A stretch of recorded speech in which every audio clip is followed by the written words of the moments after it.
हर second Bharat सरकार लाखों रुपए खर्च कर रही है, नए हाईवेज, फ्री राशन और मॉडर्न ट्रेनें। लेकिन सच ये है कि सरकार के पास खुद का पैसा ना के बराबर है। बहुत लोगों को लगता है अरे पैसे कम हुए तो आरबीआई से और छपवा लो, लेकिन रुकिए, अगर नोट छापना इतना ही आसान होता तो आज भारत में कोई गरीब क्यों होता। आज मैं आपको दिखाऊंगा इंडियन इकोनॉमी का वो सच जो आपको न्यूज़ में नहीं बताया जाता।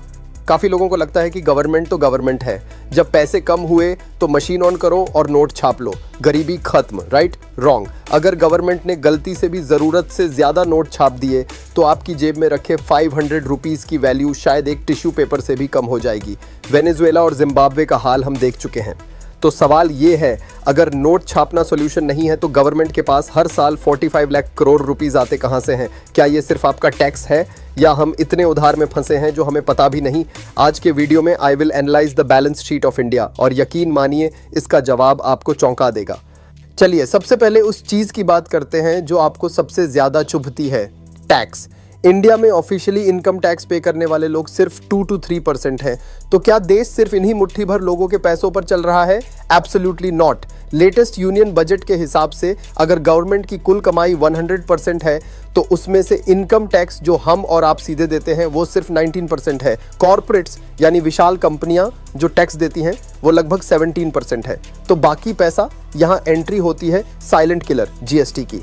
जब एक रिक्शा चालक जिसके पास पीएन नंबर भी नहीं है एक बिस्कुट का पैकेट खरीदता है तो वो भी टैक्स दे रहा है। जीएसटी कंट्रीब्यूट करता है उस कमाई में लगभग 18%। So tax direct plus indirect मिलाकर गवर्नमेंट की कमाई का सिर्फ 54 to 55% बनता है। अब आप बोलोगे भाई आधा पैसा तो आ गया, बाकी आधा कहां से आता है? यहीं पर एंट्री होती है गवर्नमेंट के साइड बिजनेस और सबसे खतरनाक चीज, उधार की। गवर्नमेंट सिर्फ टैक्स कलेक्टर नहीं है, गवर्नमेंट एक बिजनेसमैन भी है। ये है नॉन टैक्स रेवेन्यू, जिसे हम मुनाफा कहते हैं। जब पीएसयूज यानी सरकारी कंपनियां प्रॉफिट कमाती हैं तो उसका एक हिस्सा गवर्नमेंट को मिलता है। इसके अलावा जब आप पासपोर्ट बनवाते हैं, चालान भरते हैं या स्पेक्ट्रम बिकता है, ये सब पैसा गवर्नमेंट की पॉकेट में जाता है।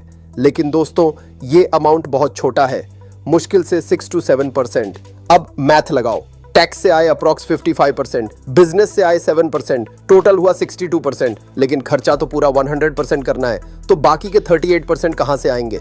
Ladies and gentleman, meet the main sponsor of the Indian economy, borrowing यानी उधार। हर साल गवर्नमेंट अपने खर्चे पूरे करने के लिए मार्केट से लोन लेती है। इसको टेक्निकली फिस्कल डेफिसिट बोलते हैं। बेसिकली आमदनी अठन्नी खर्चा रुपया। पर ये लोन देता कौन है? World bank, America. सरप्राइज, सबसे अहम लोन देने वाले आप हैं। हाँ, आप। जब आप बैंक में फिक्स्ड डिपॉजिट करते हैं, पीपीएफ में पैसा जमा करते हैं या एलआईसी की पॉलिसी लेते हैं, बैंक और इंश्योरेंस कंपनीज वो पैसा अपने पास तिजोरी में नहीं रखती, वो गवर्नमेंट के सिक्योरिटीज और पत्र खरीद लेती हैं। आसान भाषा में गवर्नमेंट एक पेपर इशू करती है, बैंक्स आपकी सेविंग्स यूज करके वो पेपर खरीदते हैं और गवर्नमेंट को कैश मिल जाता है। सो टेक्निकली गवर्नमेंट आपकी सेविंग्स पर चल रही है। इसीलिए इंडिया का ज़्यादातर डेट इंटरनल डेट है, जो कि अच्छी बात है। लेकिन इसका एक नतीजा है, गवर्नमेंट के 100% खर्चे में से 20% सिर्फ पुराने लोन्स का इंटरेस्ट चुकाने में चले जाते हैं।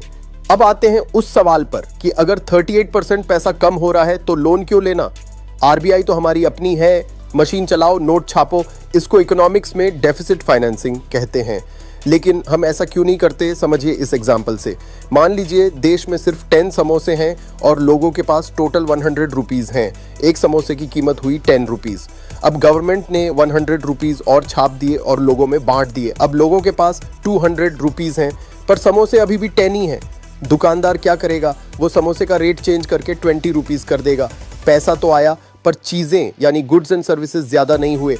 इसको कहते हैं इन्फ्लेशन यानी महंगाई। इसीलिए गवर्नमेंट नोट तभी छापती है जब इकोनॉमी में उत्पादन ज़्यादा हो, ताकि बैलेंस बना रहे। एक आखिरी तरीका भी है पैसे लाने का, घर का सामान बेचना, आई मीन डिसइन्वेस्टमेंट। जब गवर्नमेंट को लगता है कि टैक्स और लोन से काम नहीं चल रहा तो वो अपनी कंपनियों के शेयर्स प्राइवेट लोगों को बेच देती है, जैसे एयर इंडिया को टाटा को बेचा। इससे एक काफ़ी भारी रकम मिलती है इंस्टेंट खर्चे के लिए। तो दोस्तों, गवर्नमेंट का पैसा 3 जगह से आता है। नंबर 1 आपका टैक्स, नंबर 2 आपकी सेविंग्स यानी लोन्स, नंबर 3 एसेट्स बेचना। अगली बार जब आप नया रास्ता देखें तो गर्व फील करना, क्योंकि उसमें आपका कंट्रीब्यूशन है। और जब महंगाई इंक्रीज हो तो याद रखना, शायद बैलेंस शीट हिल गई है। अगर आपको ये फाइनेंस का ब्रेकडाउन पसंद आया तो कमेंट में मनी टाइप करें। Stay invested, stay curious.